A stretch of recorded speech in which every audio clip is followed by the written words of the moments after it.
전국에 계신 서원각 수험생 여러분들 또 왔습니다. 역사를 맛있게 만들어주는 쌤인데, 자, 오늘은 국사 18강입니다. 어디냐면 북한의 정치 체제입니다. 북한의 정치 체제에 대해서 한번 살펴보도록 하겠습니다. 여기도 잘 나오는 것들이 있어요. 그거를 또 귀신같이 한번 잡아드리겠습니다.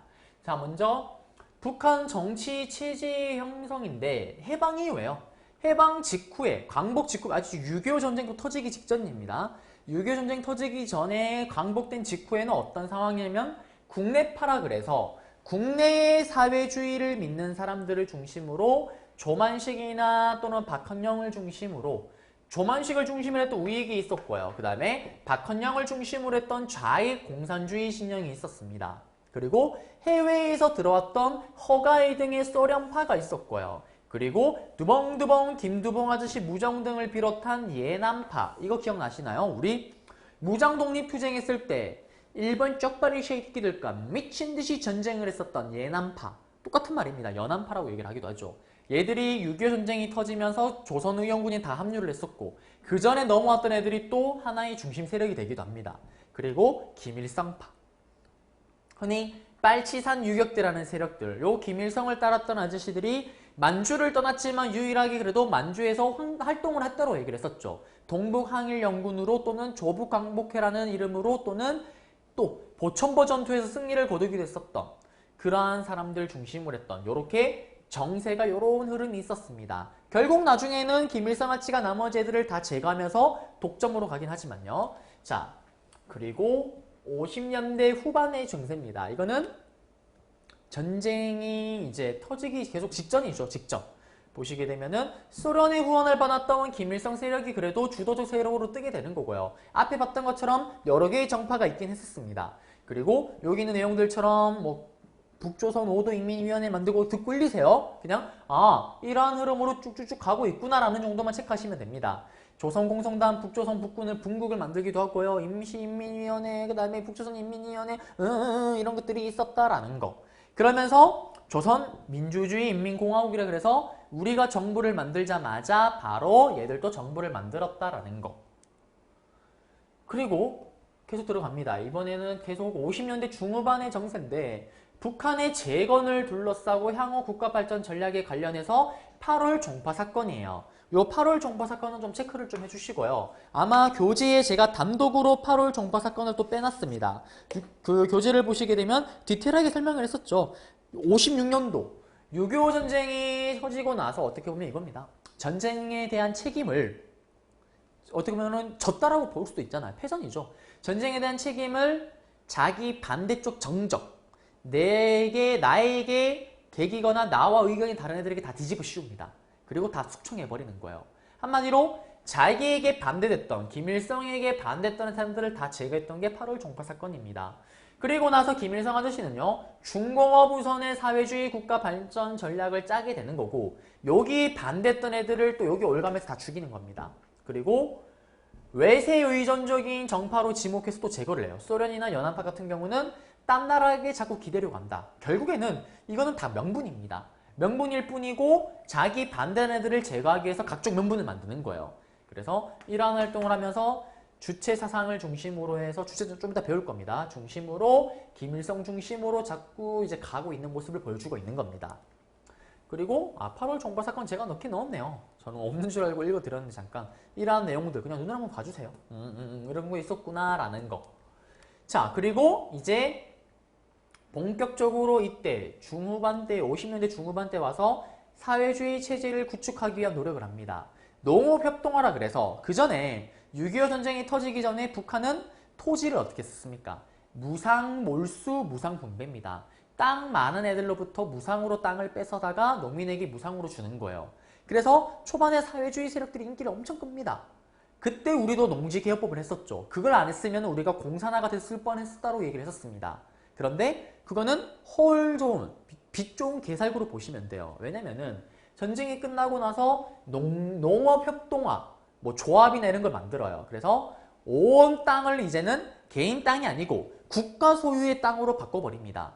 그 순간 이제 어떻게 될까요? 북한에는 그 어떠한 사람도 자기가 땅을 가진 사람이 아무도 없어요. 내 땅을 갖는 게 꿈이었다가 이제는 땅을 아예 가질 수가 없게 되는 겁니다. 그런 형태로 상업, 수공업 분야의 각종 협동화를 동시에 진행을 하면서 사회주의 체제를 구축해 나가는 거예요. 그러면서 50년대 말까지 모든 생산수단, 뭐 공장이니 땅이니 모든 거를 전부 다 국유화, 개인 소유가 없게 되는 겁니다. 그러면서 사회주의 체제를 만들었던 거고, 군중동원 정치 노선 활성화는 뭐냐면은 6.25 전쟁 이후에 수많은 사람들이 죽었잖아요. 그러면서 그걸 건설하기 위해서 결국엔 사람들을 동원을 시켜야 됩니다. 이 북한에서는 우리는 국민이지만 얘들은 인민이라고 얘기를 하잖아요. 인민 대중들을 동원시키기 위해서 각종 노력을 하는 거예요. 그 대표적인 게 천리마운동. 하루에 천리를 가는 말처럼 인민 대중들이 힘을 모아서 빠르게 산업화를 이뤄서 빠르게 사회주의 국가를 건설하자라는 컨셉입니다. 그 다음에 청산리 방법이 이런 거 다 마찬가지 패턴인 거예요. 다 실패하겠죠. 어쨌든 이러한 활동을 했다라는 거. 50년대 때 북한은요. 자, 그리고 60년대 들었습니다. 60년대 들어서면서 중화공업 위주의 산업 기반이 정착되는 시기고요. 김일성은 계속 50년대부터 어떻게 하냐면 자기의 권력 독점, 유일하게 자기가 모든 권력을 틀어지기 위해서 동등하게 어느 정도 대등했던 애들을 계속 죽여나갑니다. 끊임없이 숙청이에요. 그리고 결국에는 자기 중심의 체제를 공고히 하기 위해서 주체 사상을 강화시켜 나갑니다. 조금 이따 배우겠지만 김일성 아저씨는 이걸 기억하셔야 돼요. 김일성 아저씨는 자기의 독재 체제를 강화시키기 위해서 끌어당겨왔던 사상이 주체 사상이고요. 조금 이따 배우겠지만 그의 아들이었던 김정일 아찌는 자기의 권한을 강화시키기 위해서 땡겨왔던 게 선군 사상이라고 있어요. 군인이 먼저 군인이 먼저가 되는. 요거는 뒤에 가서 다시 한번 언급해드리겠습니다. 그러면서 과도한 유일 체제화, 경직성, 폐쇄성 당연한 거고요. 지금 우리 볼 수 있잖아요. 이거는 체제의 대응력 약화를 초래했지만 그딴 거 필요 없습니다. 자기가 모든 권력을 틀어지기만 하면 되는 거예요. 그래서 큰 동상을 세운다든지 이런 각종 노력을 합니다. 자, 그리고 70년대입니다. 70년대는 사회주의 헌법. 이거는 언제입니까? 사실은 우리도 마찬가지죠. 이때 남북한이 서로 독재 체제를 강화시켜 나간다라고 얘기를 했었습니다. 73 남북 공동성명을 계기로요. 맞죠? 공동성명을 하고 나서 어떤 일이 생깁니까? 박정희 아저씨는 통일이 목전에 왔습니다. 저에게 힘을 조금만 실어주십시오. 제가 통일을 완수하겠습니다. 라면서 통일주체 국민회의를 만들고 유신헌법을 반포한 후에 유신체제, 대통령이 신이 되는 유신체제로 들어갔고요. 그리고 북한의 김일성 아찌 같은 경우는 사회주의 헌법을 제정하고 김일성 자기 본인에게 주석에게 모든 권력이 몰빵, 집중되는 권력 구조를 채택했고요. 그러면서 여기는 내용 똑같은 내용 반복입니다. 중앙집권적 경제 막 나오고 요걸 바탕으로 사회주의 독재체제를 구축합니다. 그리고 이때부터 이렇게 구축한 뒤부터 자기를 더 이상 건드릴 수 있는 세력은 북한 내에 존재하지 않습니다. 그러면 이제 그 다음에 뭘 할까요? 우린 역사를 반복해서 알잖아요. 일단 왕으로 치면요. 왕은 내가 힘이 일단 강해져야지 그 다음에 딴 거에 신경을 쓰는 거예요. 내가 언제 쫓겨날지 모르고 내가 힘이 약한데 남에게 언제 신경을 씁니까? 이제 본인 권력 독점이 구축이 되니까 그 아들, 후계 승계를 위한 노력을 펼치는 겁니다. 승계 작업을 계속하는 거예요. 그리고 나중에는 후계 체제로 넘어가게 되는 거고요. 자, 그리고 이때 보시게 되면은 이제 김정일 체제의 내용 한번 보겠습니다. 그렇게 넘겨주게 되면서 김정일 체제로 넘어가게 되는데 김정일도 마찬가지로 1인 지배체제죠. 그리고 김정은도 그렇지만 국방위원장이라고 얘기를 합니다. 그리고 국방위원장이고요. 그리고 사실은 처음에는 김일성 아저씨가 죽고 나서 김정일 아치가 시험에 나오진 않습니다. 유훈통치라 그래서 살아생전에 자기 아버지가 유언으로 남겼던 걸 중심으로 그대로 정치를 한다라는 컨셉으로 유언통치라고 얘기를 했었고요. 그리고 우리 앞에서 봤잖아요. 김일성 아저씨는 주석이었습니다.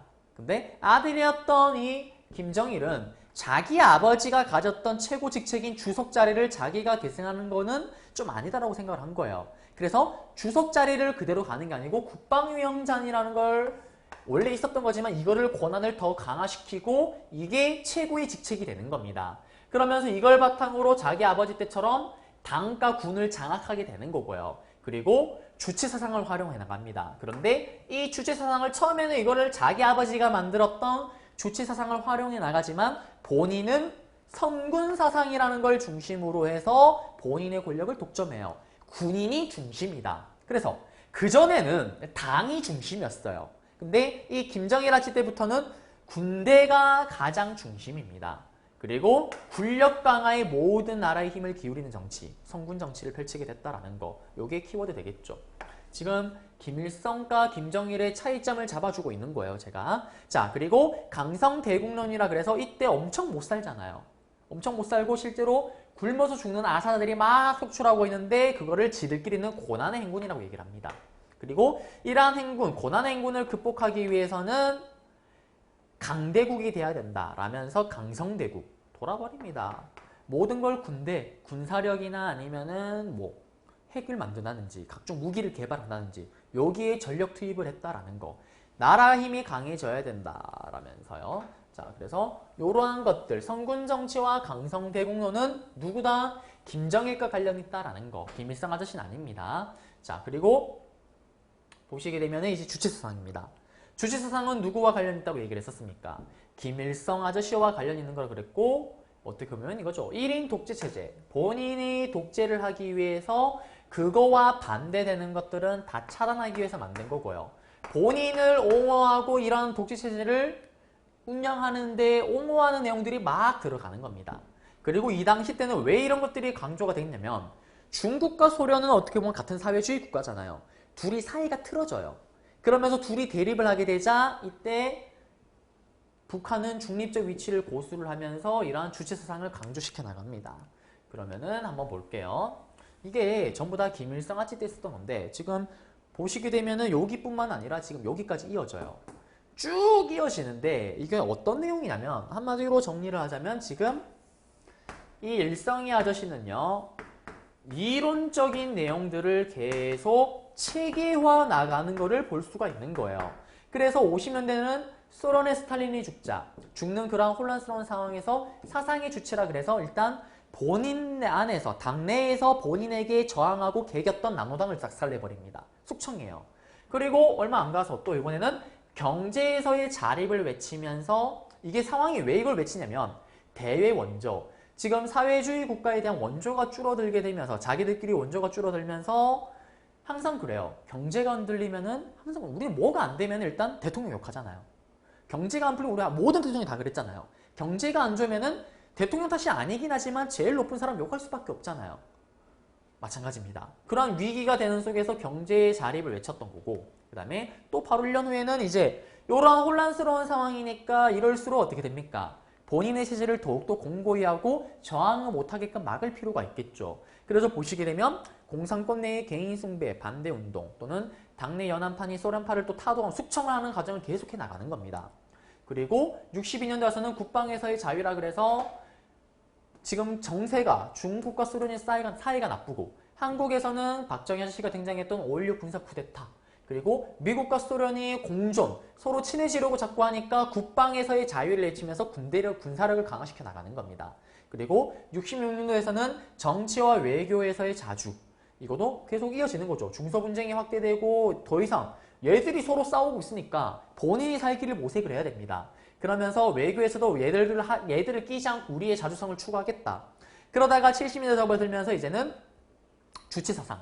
이게 김일성 아저씨의 핵심 사상이잖아요. 요거를 소련의 사회주의 핵심 사상이었던 마르크스 레닌주의와 동일하게 놓는 거예요. 똑같다. 그러면서 노동당을 통해서 공식 이념으로 채택을 합니다. 그리고 이제 80년대 접어들어서는 이제 마르크스 레닌주의 라인이 덜어내버려요. 그전에는 주체사상과 마르크스 레닌주의가 동등했더라면 이제 이걸 재워버리고 주체사상만 남아있는 겁니다.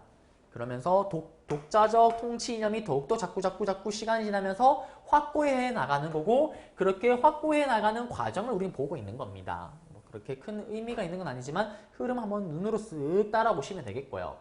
그리고 한계입니다. 한계가 여기에 나올 수가 있겠죠.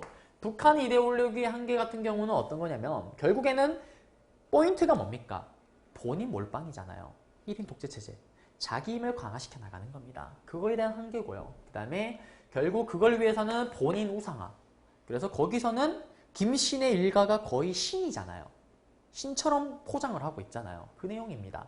그리고 인민 대중은 누구?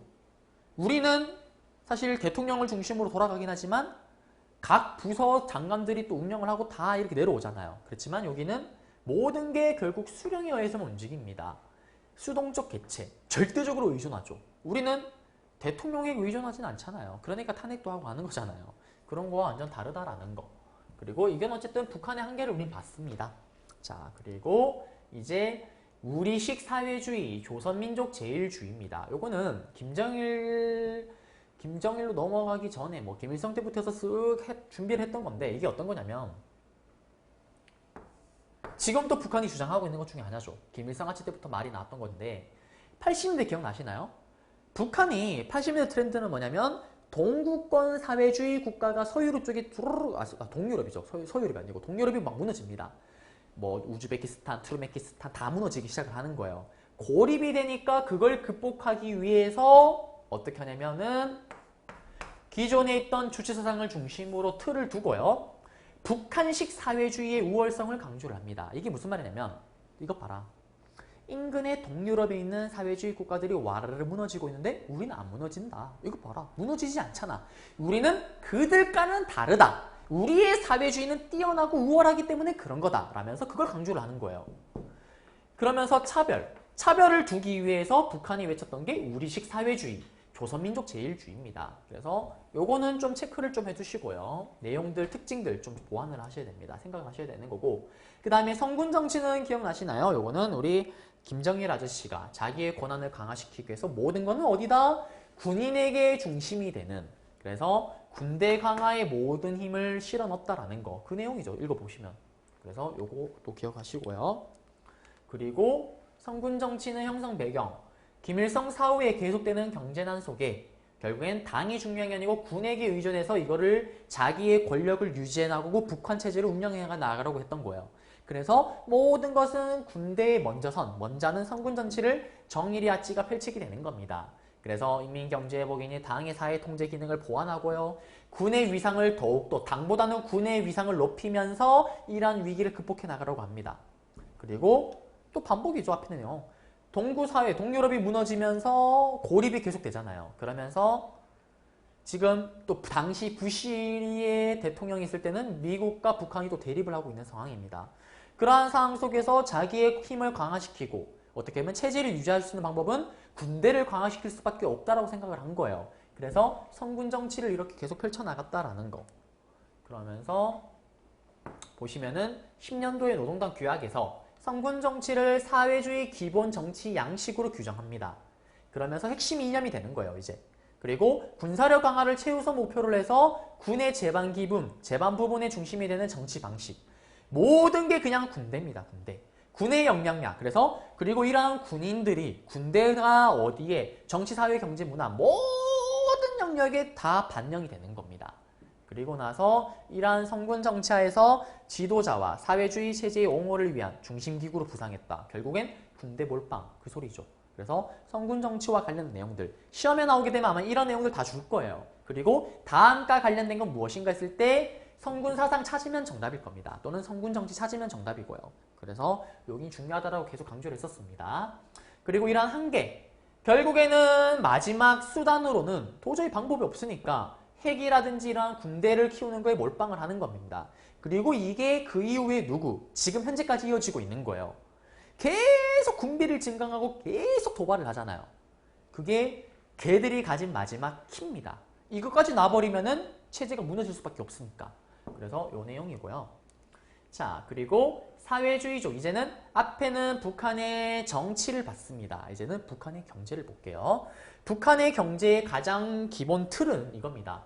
사회주의적 소유 제도가 북한의 경제 체제의 가장 중요한 기본이에요. 앞에 얘기했었잖아요. 생산수단이나 생산물이 모두 다 집단적으로 소유가 되는 겁니다. 그리고 모든 분위, 모든 형태의 재화, 생산되는 것들은 국가가 다 가져가는 거예요. 더 이상 개인 소유가 없게 되는 겁니다. 그러면서 북한의 사유 범위는 근로소득, 일용소비품. 그러니까 이게 뭐냐면 개인이 그래도 아예 못 가지는 건 아니고요. 개인이 가질 수 있는 거는 뭐냐면 국가를 위해서 노동한 대가로 얻게 되는 소득이나 그걸 가지고 살 수 있는 품목들, 소득을 가지고 살 수 있는 품목들이 몇 개는 제한되어 있긴 하지만 정해져 있긴 합니다. 그거에 한해서는 얘들이 사서 쓸 수가 있기 때문에 개인 일종의 소유할 수 있는 게 있긴 하지만 극소수에 불과하다라는 거. 그래서 이게 북한의 사회주의적 소유제도입니다. 큰 틀에서요. 자, 그리고 또 보시게 되면은 이들이 어떻게 경제 정책들을 펼쳐나가냐면 첫 번째는 얘들의 기본 틀은 자립적 민족 경제 발전 우선입니다. 스스로 북한 우리 스스로 경제를 발전해 나갈 수가 있다라는 거예요. 그래서 지금 보시게 되면은 대외 경제 관계를 최소한하게 하고 그리고 필요한 최소한의 정말 운영할 때 정말 필요한 원자재와 자본재 예를 들자면 우리는 기름이 안 나니까 기름을 가져와야 되겠죠. 그러한 것들을 빼고 나머지 우리가 사용 가능한 거는 우리가 돌리겠다. 우리가 가지고 우리의 자원을 가지고 경제를 돌려보겠다라는 게 자립적 민족 경제 발전 우선입니다. 그래서 결국엔 뭐냐면은 폐쇄적 경제를 하는 거예요. 열어 제끼는 게 아니고 걸어 잠그고 우리가 가용한 가능은 우리가 써서 어떻게든 운영을 하고 정말 필요한 거면 이렇게 가져오겠다라는 겁니다. 그런데 사회주의가 붕괴가 되니까 그게 불가능하잖아요. 그전에는 사회주의 국가와 교류하면서 필요한 걸 가져왔는데 걔들이 무너지면서 그게 안 되니까 이름을 바꿉니다. 이제 자기 완결적 자력 갱생 정책이라고 수정을 해요. 그리고 2000년대에 들어봐서는 이게 뭐냐면 이제는 아예 우리끼리 아까 봤잖아요. 무너졌지만 우리는 우월하다. 우리식 사회주의 이걸 외치면서 자기끼리 어떻게 하려고 해봤지만 택도 없는 소리입니다. 그러면서 2000년대 접어들면서 어느 정도는 이제는 인정을 하는 거예요. 국제관계에서 분업 없이는 이게 돌아가지 않는다는 인정을 하면서 약간 개방형 자력갱생 정책을 추진하고 있다라는 거. 자, 그러면서 큰 틀 흐름에서 봤습니다. 이게 지금 큰 틀 흐름 속에서 이렇게 발전해 나가는 거고 그러면서 또 북한이 펼쳤던 게 뭐냐면 중공업 우선 발전 정책이에요. 사실은 이걸 할 수 있었던 이유는 뭐냐면 북한은 처음부터 어느 정도 공장이 있었습니다. 그래서 그걸 바탕으로 되지 않을까라고 해서 얘들은 중공업, 무거운 거 만드는 거, 배니, 자동차 이런 걸 만드는데 이걸 또 중심이 됐던 이유 중에 하나가 뭐냐면 중공업이 돌아가야지만 무기를 만들 수가 있잖아요. 그래서 얘들은 이 중공업 발전 중심입니다. 그래서 사회주의 경제체제가 수립 이후에 계속 중공업 우선 발전이에요. 그렇다 보니 어떻게 될까요? 가벼울 경. 어떻게 보면은 일반 사람들이 생활할 때 필요한 거는 경공업입니다. 가벼울 경공업. 그리고 가장 중심이 돼야 되는 거는 먹고 살려면 일단 농업이 중심이 돼야 되죠. 이거를 경시했던 거예요. 그래서 이것 때문에 이 중공업도 어떻게 보면 제대로 성공하지를 못합니다. 중심이 국방 중심이었고 그리고 기타 등등을 여러 가지를 하긴 하지만 결국에는 이게 일단 기반이 돼야지만 이게 돌아갈 거 아니에요. 덧셈 뺄셈 모르는 애가 어떻게 미분적분을 합니까? 그래서 우리도 경제개발 5개년 박정희도 얘기했었잖아요. 처음에는 가벼운 경공업부터 시작을 해서 무거운 중공업으로 갔잖아요. 얘들은 이거 건너뛰고 이거로 간 거예요. 근데 단계로 보면 이 중공업이 더 우선입니다. 그러니까 북한은 이 중공업이 발달하면 당연히 단번에 호로록 뛰어갈 거다라고 생각을 한 거예요. 말도 안 되는 소리죠. 결국 실패를 합니다. 이게 실패로 끝나면서 이때 자본이 여기 다 들어갔을 거 아니에요. 여기가 홀대가 되면서 어떻게 되냐면 굶어 죽는 아사자가 대량 속출하게 되는 거예요. 이 정책 때문에. 그리고 경공업이 그때 대표적으로 뭐가 있었습니까? 나무젓가락, 신발, 생필품들. 기본 생필품은 이거로 만드는 건데 이것도 안 되니까 생필품도 보급이 안 되는 게 되는 겁니다. 악순환의 반복인 거죠. 그래서 여기 보세요. 어려운 단어로 풀어놨잖아요. 민생경제 부분이 그래서 어려워지는 겁니다. 북한 경제 구조가 왜곡됐던 거고요. 그래서 이거는 대실패로 끝났다라는 거. 그리고 1980년대 접어들면서는 하경법이라는 걸 제정을 해요. 이게 뭐냐면 합작투자법입니다. 더 이상은 자기들만으로 안 된다는 걸 깨닫는 거예요. 그럼 돈이 없잖아요. 그럼 어떡할까요? 외국 자본을 땡겨와야 될 거 아니에요. 그 땡겨오는 내용이 들어가 있는 게 이 하경법입니다. 그래서 외국인 투자 유치를 시도를 했었고요. 냉정체제 속의 미국과의 대치 또는 외국 자본의 투자 기피 등. 왜? 지금 북한에 누가 투자를 해요? 거기 나라가 어떻게 될지가 모른데.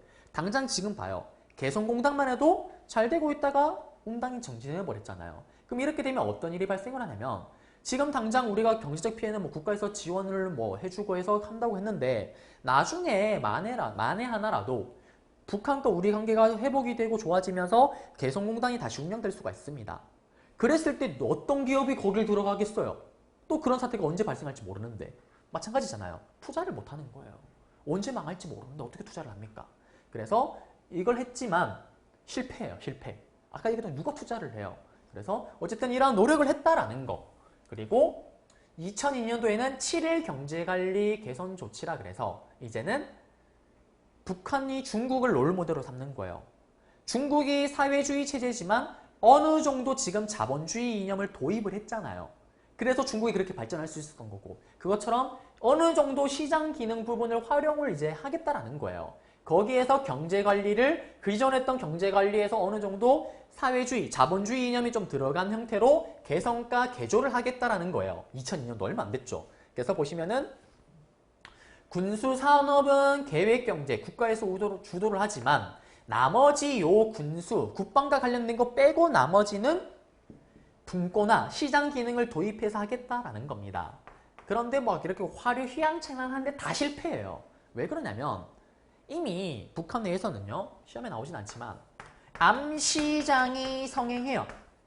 자기들끼리 몰래 사고 파는 것들, 아니면 국가에서 시킹에 만들었던 거 몰래 빼돌려서 파는 것들, 이게 활성화되어 있기 때문에 굳이 여기에 반응하지 않는 거예요.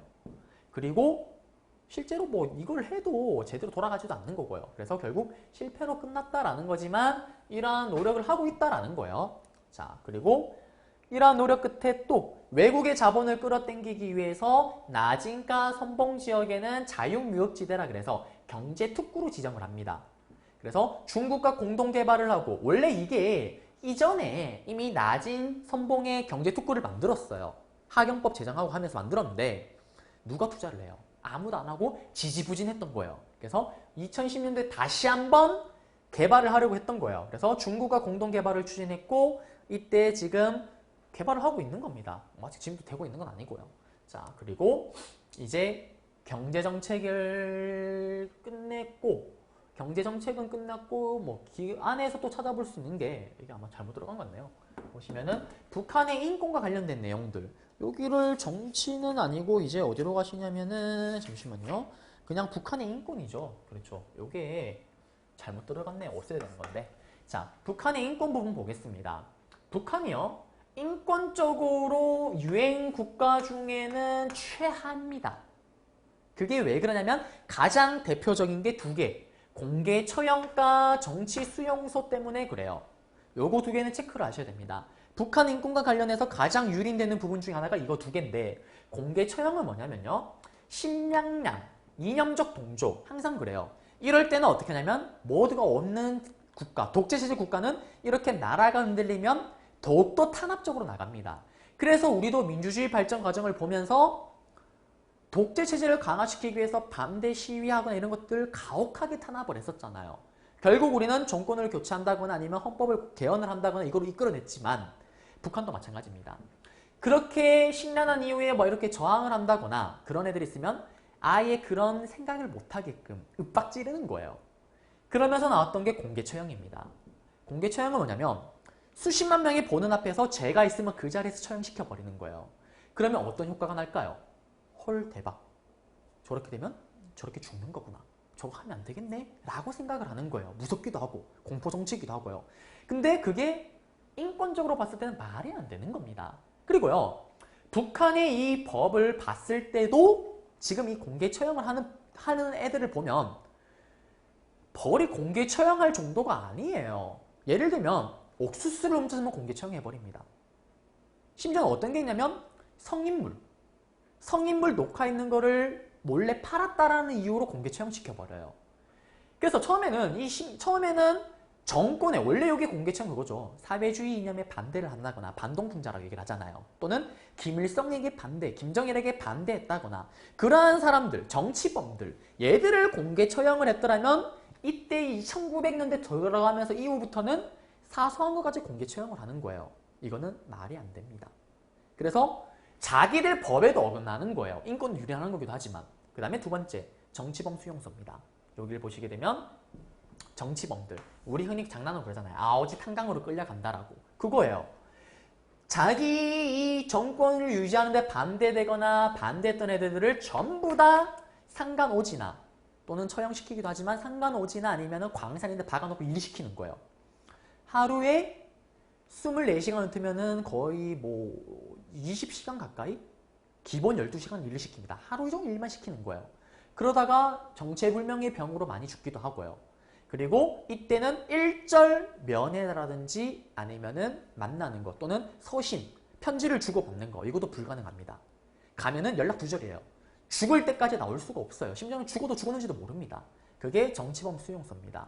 그래서 여기 같은 경우는 지금 또 추정하기로는 뭐 평안남도, 그 다음에 함경남북도의 수용소가 6개가 있다고 하고요. 그러면서 15만 4천 명이 수용됐다고 얘기를 합니다. 그래서 이러한 것들은 대표적인 인권 유린이다라는 거 기억하셔야 되는 거고요. 자, 그리고 기타입니다. 기타. 기타를 어떤 걸 제한을 했었냐면은 거주 이전 및 여행의 자유가 제한이에요. 북한 사람들은 멋대로 이동할 수가 없습니다. 특히 여기 이용을 하려면 증명서를 발급받아야 되는데 발급이 안 돼요. 절차도 복잡하고요.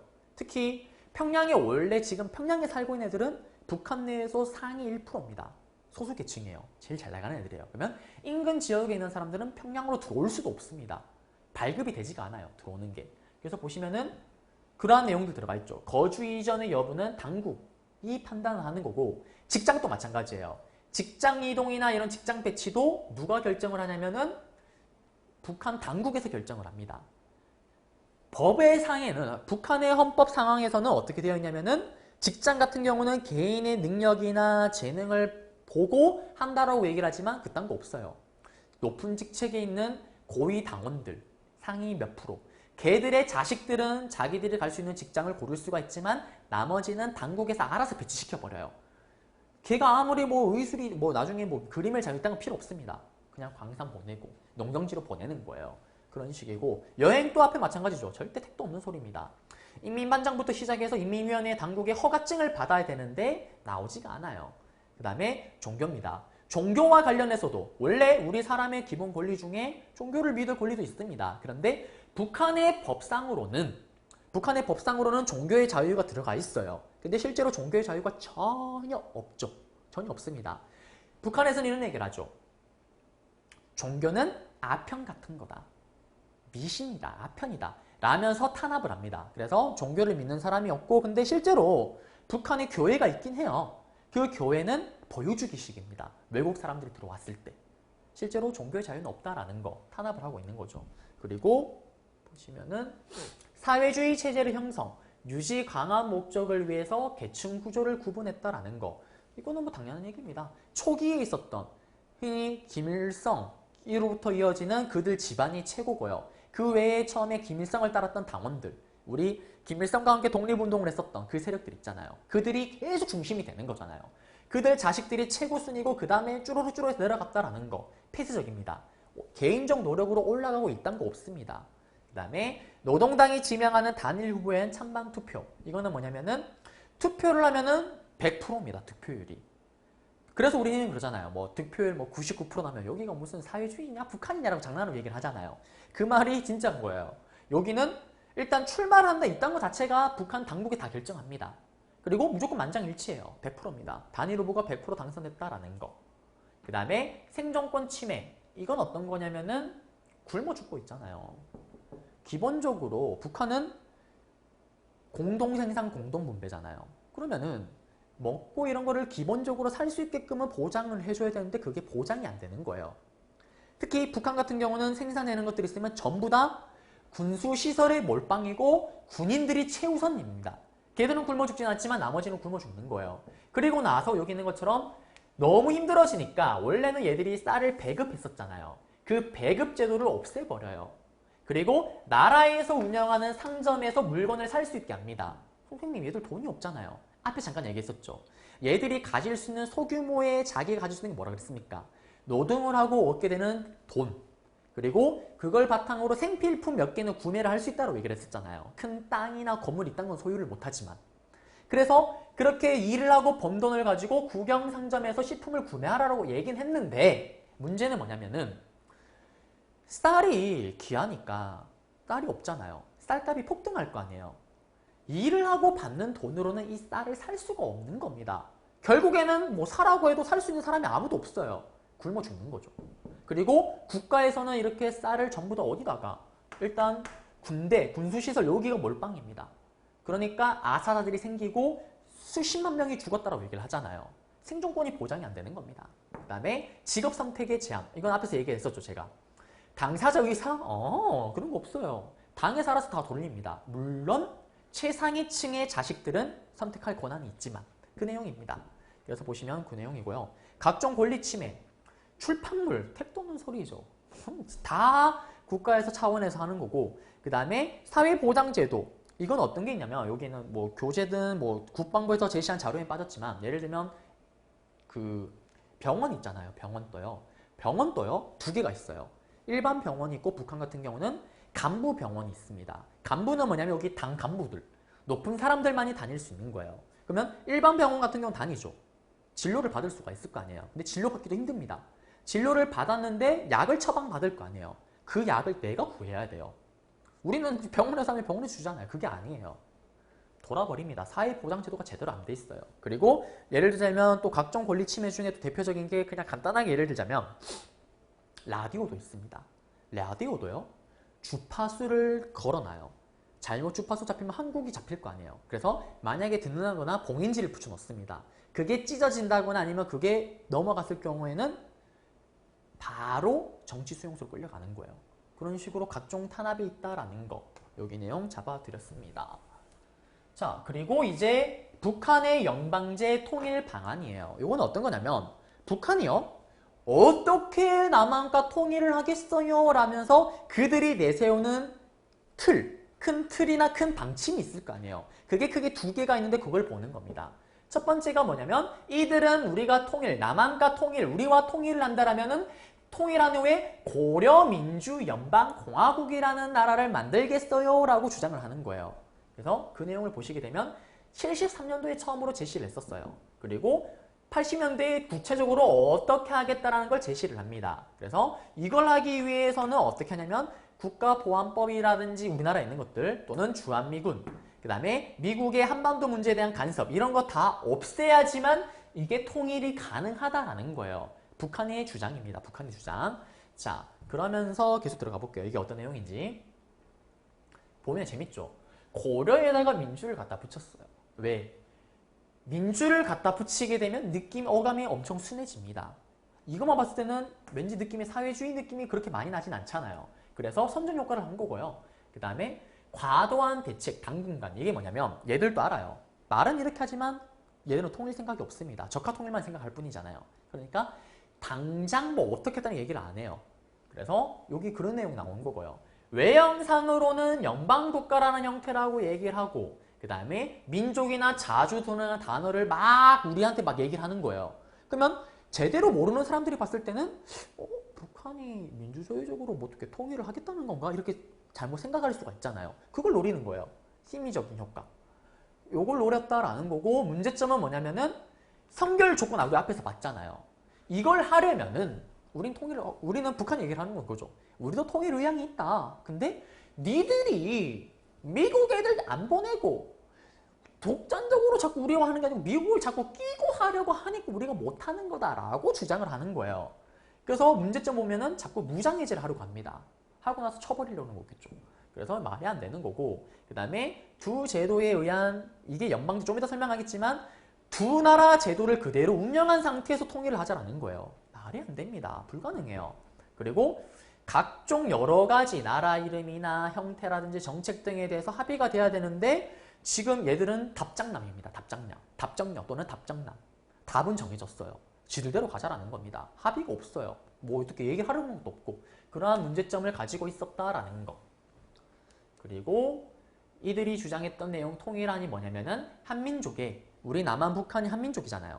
우리 한민족의 하나의 국가, 지금은 두 개의 국가지만 하나의 국가로 가지만 통일을 한다라면 북한의 주장입니다. 대신에 남한과 북한의 지금의 제도는 그대로 유지를 하자라는 거예요. 그래서 한민족 한국가 이 제도 두 개 정부가 있으니까 제도가 다르잖아요. 이걸 외치는 겁니다. 그래서 요 내용이 뭐냐면은 이게 언제냐면은 지금 뭐 북한이 언제 또 80년대죠. 사회주의 국가가 무너지면서 고립을 하게 되고 체제 불안이 하니까 그때 기억나시나요? 북한이 먼저 우리한테 연락을 한다라고 얘기를 했었잖아요. 회담도 막 하면서. 그러면서 도발도 막 하긴 했었지만 그때 막 얘기를 하면서 통일을 어떻게 할 건가 막 얘기를 할 때 나왔던 게 이겁니다. 그래서 이때 얘들이 주장했던 대로 가면은 자주평화 비동맹의 독립국계를 지향을 하고 연방제를 실현해 나가자. 그러면서 그 전에 앞에 얘기했던 거 또 주장을 하는 거예요. 그리고 이념으로서는 주체사상과 공산주의를 통일 이념으로 답장남이죠. 답장남.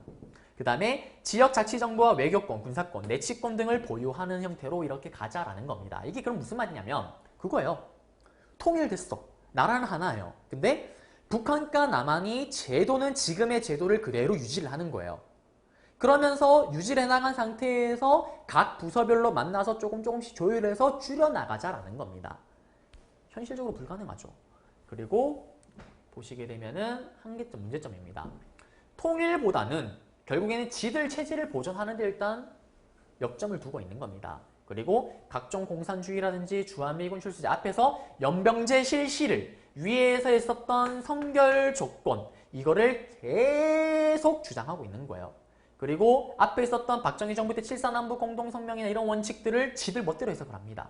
그래서 또 통일을 위해서는 얘들의 핵심 사상이었던 주체사상과 공산주의를 계속 이게 핵심 이념이 되어야 된다고 강조를 했다라는 거. 이러한 한계와 문제점이 있었다라는 거. 네. 이렇게 해서 우리는 북한의 맞죠? 인권 또는 북한의 정치체제, 경제체제 그리고 마지막에는 북한이 주장하는 통일 방안까지 한번 살펴봤습니다. 네. 이렇게 해서 우리는 내용들 다 잡아드렸고요. 저는 또 다음 강좌에서 여러분들을 찾아뵙도록 하겠습니다. 여러분들 고생하셨습니다.